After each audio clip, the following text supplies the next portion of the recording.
the largest contribution. It's a donation by an individual worth $1.6 billion. That's US dollars. And it is to a new conservative group that's getting this donation from a Chicago businessman. You want to know all about it because it sounds a bit strange and a bit vague, but let me get into it. Okay, so the person who received this donation heading this new conservative group is Leonard Leo. He's a 57-year-old who has spent his career at the Federalist Society, which is a network of lawyers that was established back in the administration of Ronald Reagan. So we're talking about an old-time activist who's also a lawyer.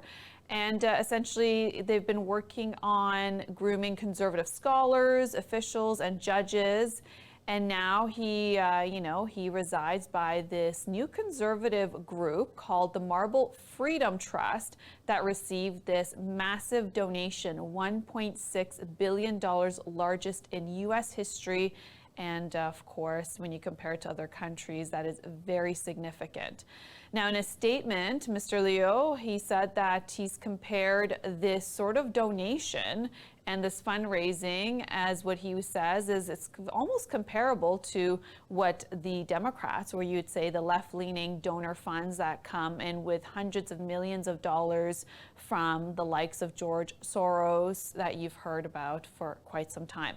Now, the Marble Freedom Trust has listed on their recent tax filing this massive donation. The document did not identify the donor, but people who are there's allegations of it. They're alleging people who are close to understanding about this transaction and behind the scenes information are saying that this gift has come from a Chicago billionaire, and his name is Barry Said. And this filing is based on from May 2020 to April 2021, showing that this trust has this filing. Now, the new trust has distributed more than $228 million to other funds that in turn has awarded grants to the conservative organization and political groups. There is an election around the corner in about 2 years' time in the United States, as time is up almost. We're already halfway through Joe Biden's presidency. But in November, there are the midterms, and there's a lot of seats up for grabs. The House of Representatives, as well as 35 out of the 100 Senate seats up for grabs. And the ballot issue, well, you guessed it, it is going to be abortion, since the U.S. Supreme Court overturned Roe v. Wade, which has been in place for about 50 years, that gave women the constitutional right to get an abortion in the United States, regardless of where they live. And so you can make sure that this is going to be part of the massive campaign, as it is a ballot issue. Now, there's lots going on when it comes to tax filing and of Marble Freedom Trust, filing that has received this gift, and essentially the gift of $1.6 billion, then sold 100% of the stock in a privately held company. So this is going a little bit into the details of what's been going on. Now, the document doesn't name the company, but people, again, familiar with the situation, are saying that this has to do with a Chicago-based power strip and electrical device manufacturing. Trip Light is the name of the manufacturer, which is also owned by Mr. Seed, who's the donator of the massive political donation.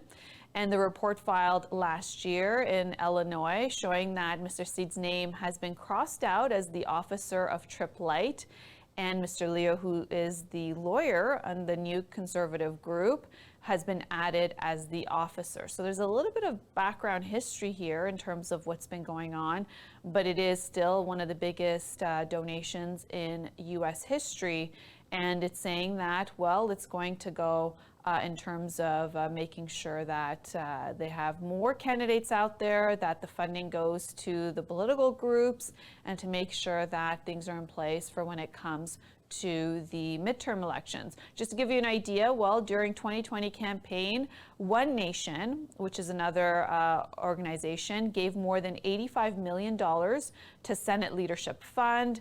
Super PAC also aligned with, some of the candidates on the left.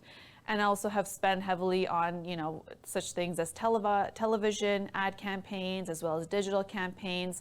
And this is a way to make sure that the messaging gets out there in election times. The elections in the United States is far different than the ones in Canada, where political donations are capped at a very limited amount of like $1,600, and by not a corporation, but an individual from an individual personal account, whether it's on a credit card or a debit account. So this is very different than the United States and what we've seen there in super PACs compared to Canada, even though Canada does have third-party advertisers, but of course the amounts are very limited in comparison to the United States.